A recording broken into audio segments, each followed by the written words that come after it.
Hi guys! Welcome to my channel. In today's video, gusto kong i-share sa inyo kung paano maglagay ng green birthday confetti sa inyong mga video.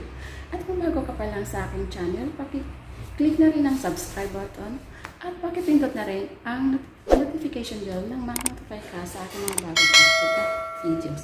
So tara na, punta na tayo sa aking screen recorder.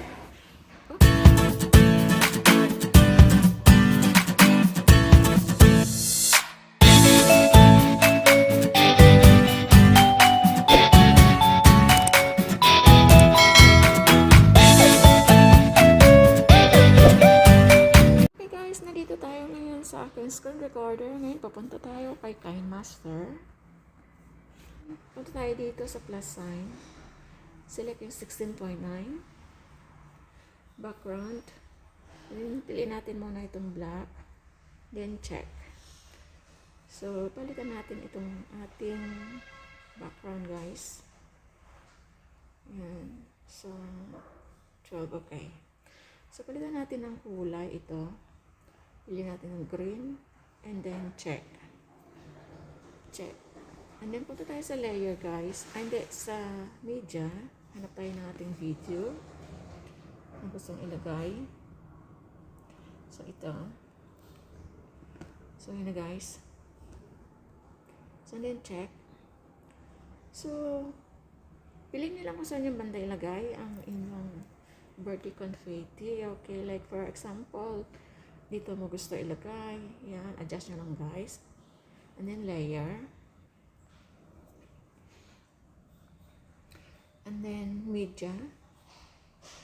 And then itong, kung meron na kayo na-download na green birthday confetti, hanapin nyo lang, guys, sa inyong gallery. So, ito sa akin. And ito. So, adjust natin. Adjust natin siya, guys. Ayan. So, then, click chroma key. Enable.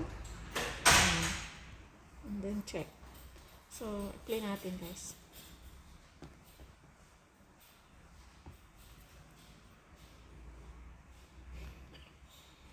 Ayan, guys.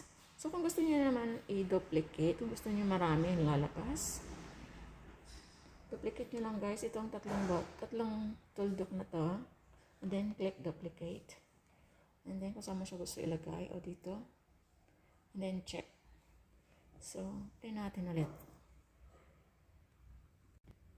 Ayan, dumami siya, guys. Okay, yung video na ginawa. Ang tapos na kayo, click export na lang, guys. Ito yung arrow up. Click nyo lang, guys. Ayan. And then exporting, guys. So, and then pagkatapos yun, guys, lalabas yan sa inyong gallery. Doon nyo na lang hanap. So, ayan, guys. Sana may natutunan kayo sa aking video.